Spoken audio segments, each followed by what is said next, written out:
Coming from the world of flagship electronic drum modules like the Roland TD-50 and the Pearl Mimic Pro, I wasn't really sure if the Roland TD-17 was going to be much fun to work with. But I've found a fair few things that have surpassed my expectations, along with a few questionable limitations. I'll be looking at how well it compares to the higher level offerings for newer players, how far you can push the sounds that are inside of it, and whether it might actually still be a useful module even for advanced users. Let's get to it.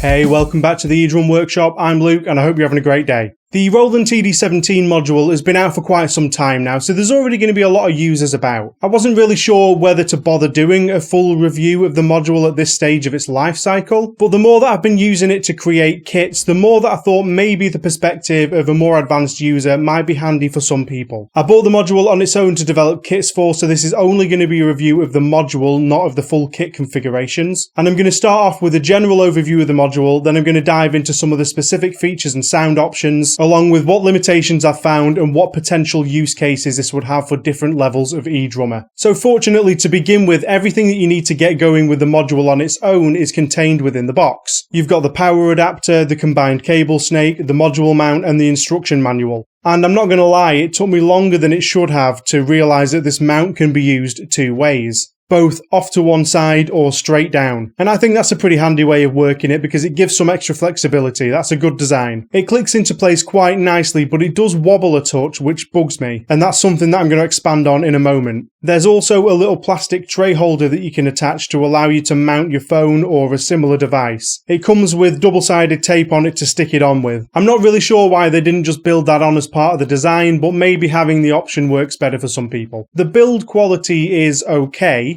It would have been really nice to see this feeling a little bit more premium. I'm fully aware that this is at the budget end of the spectrum, so it's not like I'm expecting it to be made fully out of metal or anything. But since it's also a very lightweight module, it does feel like it could be very easy to break it. I know a thing or two about being clumsy, so it feels like it's only really a matter of time before I do something dumb with it and potentially crack the plastic. But maybe that's more of a personal issue. Most of the other Roland modules that I've used, including the TD3 and the TD-15, felt a little bit more robust than this one. And they even used mounts that fully screw into place, even if that mounting bracket was made of plastic. This particular plastic mount just clicking into place and having quite a bit of play doesn't really feel that great to me. The whole module moves every time I press a button. But again, I do get that I'm not necessarily the target market, and it's not like it doesn't work for what it is. The overall layout of the module is very functional. I really like that the newer Roland low and mid-tier modules are placing a much heavier emphasis on accessibility and ease of control. I think that the ambience, the bass and the treble knobs are great, and each instrument parameter having its own button really helps stop you from getting lost inside a load of menus. That's one of my biggest gripes with the TD-50 really. There's a lot of pages of parameters, and it's really easy to forget which parameter belongs under which menu screen. Obviously, it helps on the TD-17 that the overall amount of functions is quite low. You wouldn't be able to have an individual button for everything if you had a million different options, but this simplicity and accessibility is really appreciated.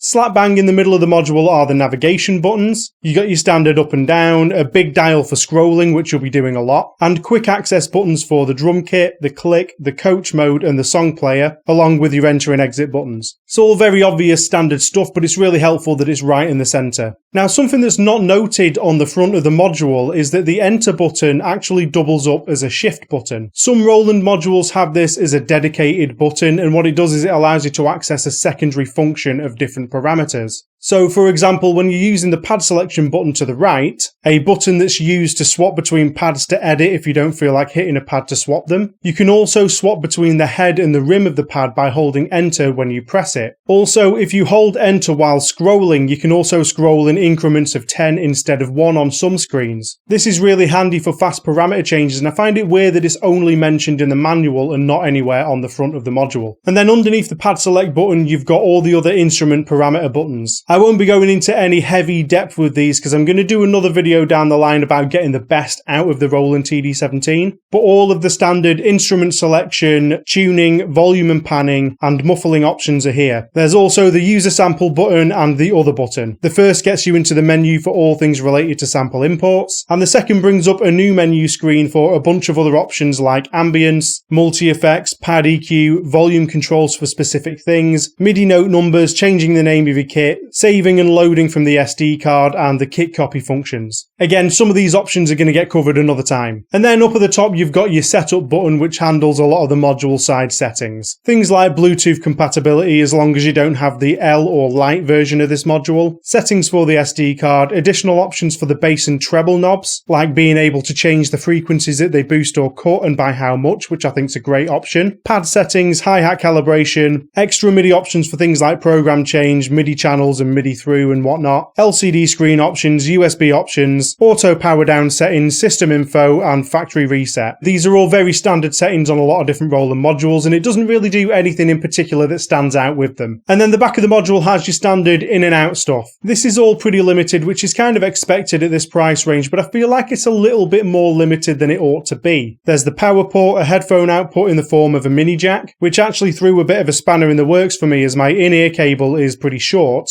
and all my extenders were quarter jack adapters. I had to cobble together this complete mess. Then there's the master left and right outputs as quarter-inch jacks, a mini jack for the mix in port, and a MIDI out socket. There's also 2 extra trigger inputs, a crash 2 and an AUX input. Over on the bottom of the module is the input for the cable snake, which is a very divisive issue in the eDrum world. Personally, I don't mind it too much, and I'll get into that later. And over on the left-hand side of the module is where you'll find the SD card slot and the USB Type-B or printer cable port for hooking up to a computer. And that's the lot. It's a shame that Roland really seems intent on removing a lot of useful features from the lower end of the spectrum. I totally get that beginner users won't need a lot of high-end functionality, and that of course everything's going to be dictated by a budget, but my 2 biggest gripes here are that there's a lack of a MIDI input, and the fact that the headphone output and the master output contain the exact same signal path with no way to split them, and they're both controlled by a single volume knob. Now, I knew all this going in, and I've talked about it before, but it doesn't stop it from being needlessly frustrating. For me personally, a MIDI import is really useful, and I think that if it did have one, this module would be pretty much the perfect companion module to another one. And I've actually invested in a solution which will allow me to have a MIDI import without a PC. I've been using the TD-50's digital pads alongside my TD-17 and it's been great, but you're gonna have to wait for another video about that, so stay tuned. Going back to the days when the TD3 was the entry-level module, that one had a full MIDI import along with individual inputs for every single drum. I feel like that's not necessarily a huge ask. So the lack of the MIDI import is a bit of an annoyance, but it's not really the worst. But I think that the headphone and master output issue is completely ridiculous and pretty much inexcusable. I can see literally no real reason for it. Most of the older modules used to have a little headphone knob next to the headphone outputs. And this wasn't a perfect solution, it was a little bit fiddly, but it did allow for independent control. But really it should have always just been another knob on the face of the module. Taking away an independent control like this is pretty much enforced limitation just for the sake of limitation. It means that if you do fancy trying to gig with this module, then you're probably going to need another solution for your own monitoring. You're either going to need a small mixer or a headphone amp or a line from the desk. Because if you want to try and control your own volume from the module, it's also going to turn you down at the front of house. And I know that this module is not really designed with gigging in mind like the TD-27 or the TD-50 are, but there's no real reason for this limitation other than deciding your customer's use case for them rather than letting them choose. This limitation also means that there's no option to separate the mix in or the click track to only your headphones. Yet another thing that contributes to making either gigging with this or even just recording the stereo outputs a lot more difficult. However, there's not a lot of other gripes that I have with the functionality of this module. In terms of triggering accuracy, this is a very solid Roland offering as usual. The triggering typically works great with standard electronic drum pads. It's as simple to dial in DIY pads as it is on any of the other modules that I've used, and having no positional sensing actually simplifies that aspect even more. I've had no issues with any triggers beyond what I expect with some of my temperamental DIY pads, so that's great. Roland modules are typically very good at just getting on with triggering, and this one's no different. Moving on to the sounds, this is where I was actually very pleasantly surprised, and quickly understood why this is one of the the better received lower end Roland modules. Out of the box, it actually sounded more instantly playable than my TD-50 did, and that's pretty ridiculous, right? And that isn't to say that the TD-50 can't sound a lot better, but your first impressions can really set the overall tone for your experience, and this was a positive first impression.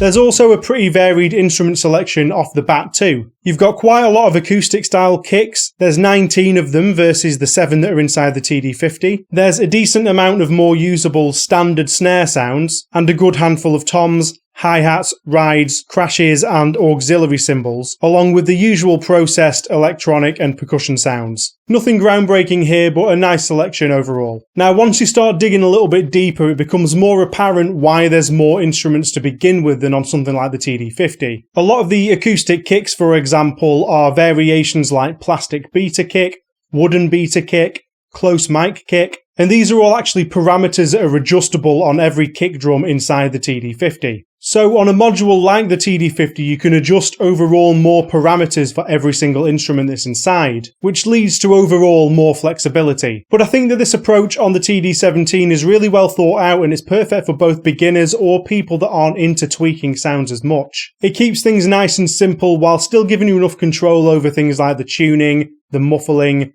pad EQ and user samples. And really it's the ability to layer either user samples or multiple stock sounds that brings us a lot closer to that Roland Flagship sound than you might expect. Just that one simple option really bumps up the sound shaping possibilities. The upside of the approach of having the bass samples doing more of the work than the editing parameters means that you actually end up with a more natural sound. One of the major things that leads to that characteristic Roland sound is the way that the samples are chopped and edited in order for you to be able to make these adjustments.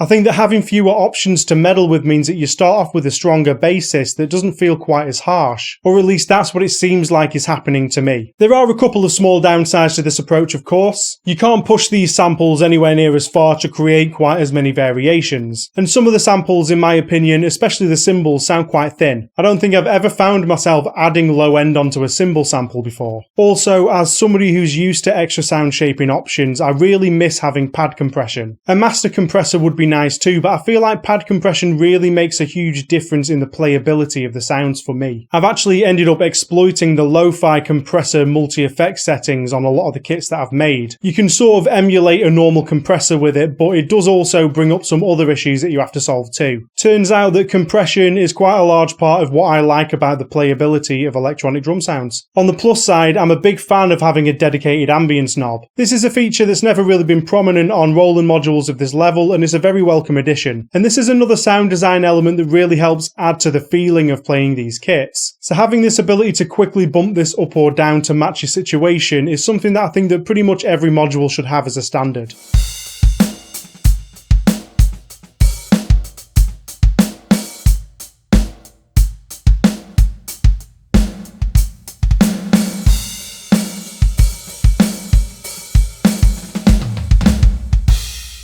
The multi-effects options here are pretty much standard Roland fare. You get one that you can turn on or off, and that's pretty much what you'd expect at this level. You've got the standard flanges, phasers, delays and whatnot. There's also a reverb and a long reverb which can add another dimension to the ambience. For example, you could model the normal ambience settings as a room ambience and then use the reverb to bolster certain instruments like the snare drum. It'd be cool if this setting could then tie into the ambience settings, but since this is a multi-effect and not its own setting, I'm not surprised that you can't do it. In fact, as an aside, I feel like an effects knob would be a really good addition to Roland modules. Dialing in how wet or dry you want an effect on the fly would be great, but I mean that's that's by the by, it's not really a function that's available on any Roland modules as far as I remember, so it's not a limitation of this one. There's also an annoying settings limitation that I've run into that I really can't get my head around. As usual, there's the ability to copy one kit to another, but they seem to have removed the function to copy a single pad, so you can't just copy the snare drum from one kit to another. I genuinely have no idea why this wouldn't be in the module other than, like before,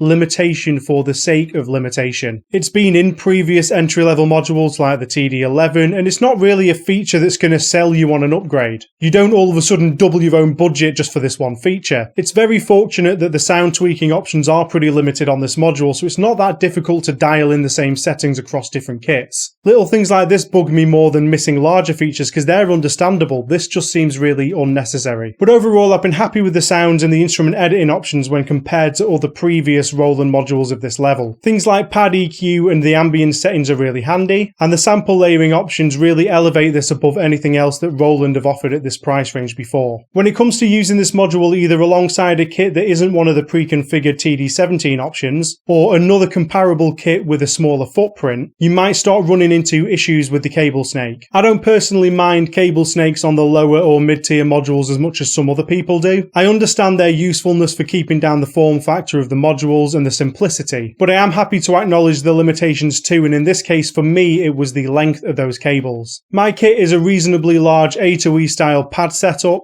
and where I had the module mounted over to the left meant that I couldn't reach my second floor tom with the Tom 3 cable. Trying to do so did technically fit, but it put a lot of strain on the cable, which is something you absolutely don't want to do with a cable snake. If you're not good with soldering or you don't want to spend money for an expensive replacement, then you definitely need to avoid it. So I got around this by using a simple jack extender. Just plug in the TD-17's jack into it and then another stereo jack cable into the other end, and voila, you can reach a bit further. And of course, being an entry-level module aimed at the smaller pad setups means that there's not a lot of room for expansion either. As I said earlier, you get two additional inputs. You've got Crash 2 and you've got an auxiliary input, and without a standard MIDI input or cable splitters, there's not a lot of scope for expansion of this module. For many setups this will work completely fine, but if you do have a larger kit and you're ever planning on using this module with it, you're either going to need to split your inputs or buy another module alongside it, or aim for a higher module that's got more inputs. Other options for really changing things up with this module come in the form of using the MIDI over USB functions so that you can use the module alongside VSTs like Superior Drummer or Stephen Slate drums. I'm not going to go heavily into that as I don't really use it a lot myself, but it is an option that's there for people who are tired of the onboard sounds and really need something new, or even just for more flexibility with things like recording. The fact that this module handles that really well and obviously has very solid triggering makes it a great option for people who only need a trigger module for triggering software. So after all this, who would I recommend a Roland TD-17 to? The first is really obvious. People that are just getting into eDrums are going to find a lot of value in this module. You'll get a pretty good deal with it, especially if you buy it alongside one of the kit setups. Roland's overall high pricing notwithstanding, this package is one of the better ones in this price range, especially for those who aren't really well versed in electronic drums or aren't really up for a lot of tweaking on the module or the pads. And the second is pretty obvious too. People who want somewhat of an upgrade from another entry-level module like a cheaper Alesis or one of the store brands, after running into the limits of what that module can offer them. If the kit that you've got is based on pretty standard pads like Roland or Alesis style pads, the TD-17 would be a great upgrade and should be able to handle the bulk of your pads very easily. I think it offers quite a lot of scope over what other modules do in this kind of price bracket. If you know that you can't stretch to something in the mid-tier like a Roland TD-27, then this is a very solid option in my opinion. Now, is this module great for power users who are used to much higher end modules? Probably less so. You most likely already know why this module wouldn't be your first choice. However, for people in this category, I do think that the Roland TD-17 makes for a very competent auxiliary module. It's not going to be for everyone due to those limited outputs and some of the strange flexibility concerns, but if you are happy to run a cable snake for this kind of application, then a TD-17 alongside another module is a very good option. You'd probably want to be running one of the module's outputs into the mix-in of the other module, or running them both into a mixer of some kind. Since there's no DIN MIDI in socket on this module, you're not going to be using it as a MIDI slave module. Well, you're probably not going to be, but if you do want to do this, then a future video might be of interest to you. It's a surprisingly capable module for adding additional pads, things like percussion,